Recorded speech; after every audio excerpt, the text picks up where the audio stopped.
my colleague Sri J.P. Nadda, Minister of Health and Family Welfare, Government of India, Sri Ed Masu, Minister of Health, Government of Ethiopia, Honorable Minister from participating countries, representatives of development partners, friends from civil society, private sector, media, academia, national and international speakers, and the esteemed delegates.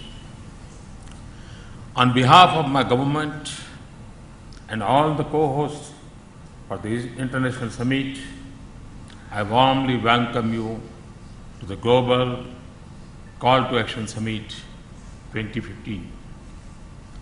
This is a landmark occasion, as for the first time, the Global Call to Action Summit is being held outside USA.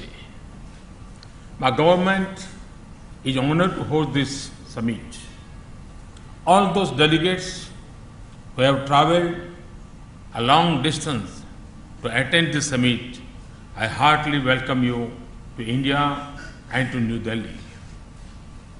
I am delighted to be with you this morning.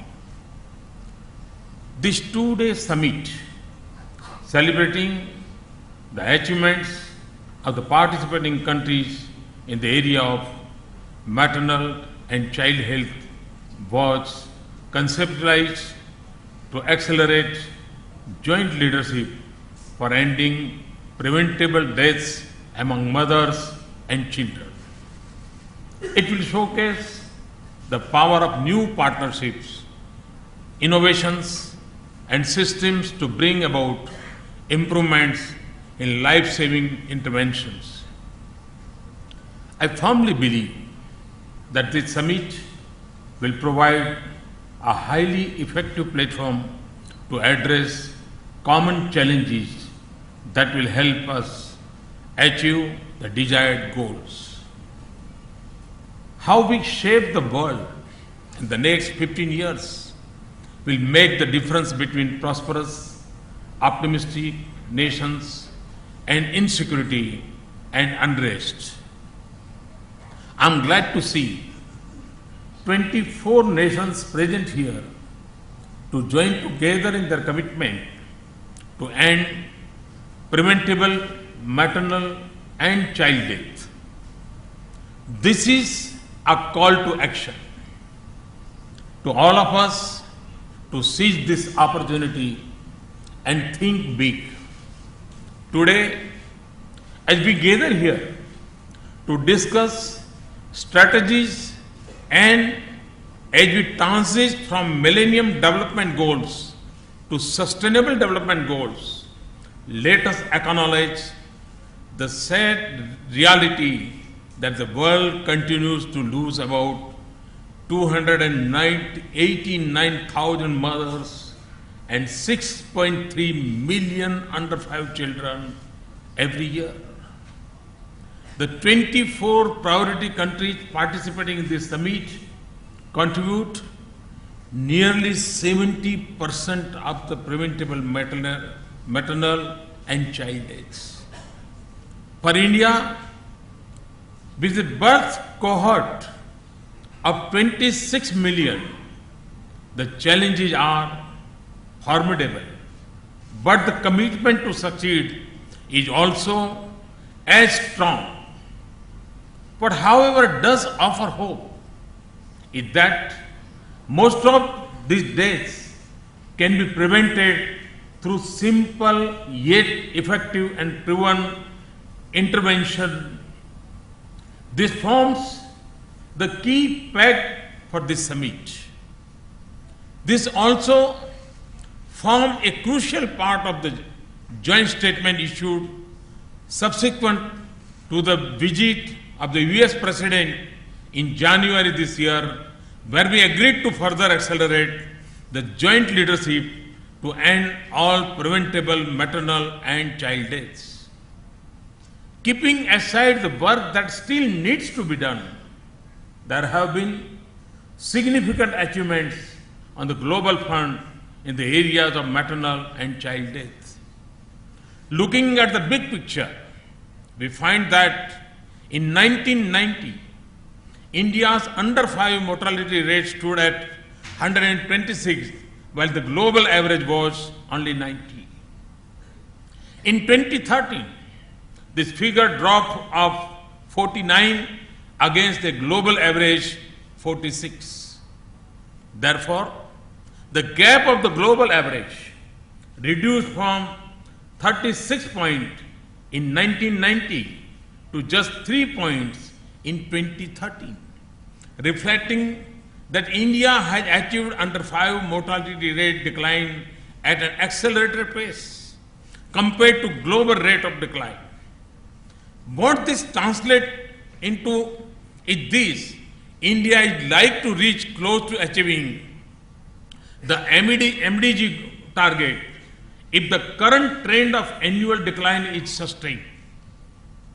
In addition to this remarkable achievements, another truly historic accomplishment has been the victory power over polio.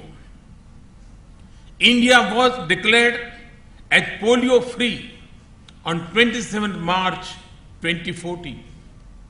From being a country which accounted for more than half of the global polio cases in 2009 to being declared free of the wild polio virus, the journey reflects India's deep commitment to child health. I am also happy to share with you today another major milestone achieved by India. India has eliminated maternal and neonatal tetanus.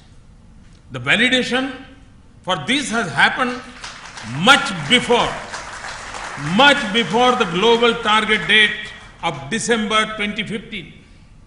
This gives us the confidence to achieve other targets well before the target date.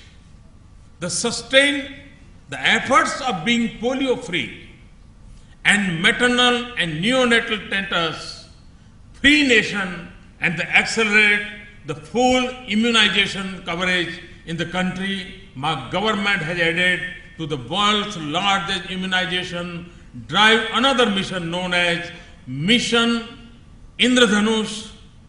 It focuses on vaccinating the left outs. It also targets to accelerate the current increase in annual rate of immunization from existing 1% to more than 5% per year. This will help us achieve more than 90% coverage by 2020, which otherwise would take more than 25 years at the current pace. The first phase has been successfully implemented.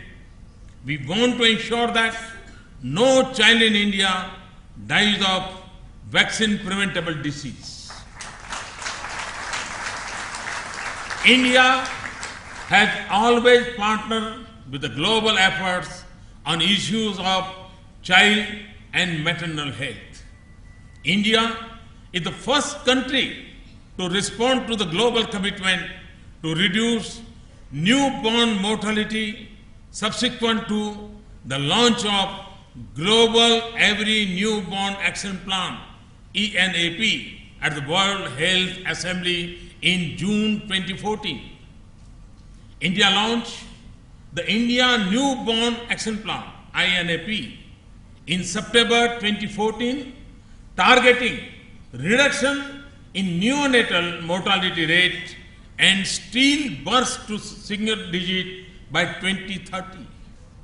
India also responded by acting on the first call to action through its commitment on launch of RMNCH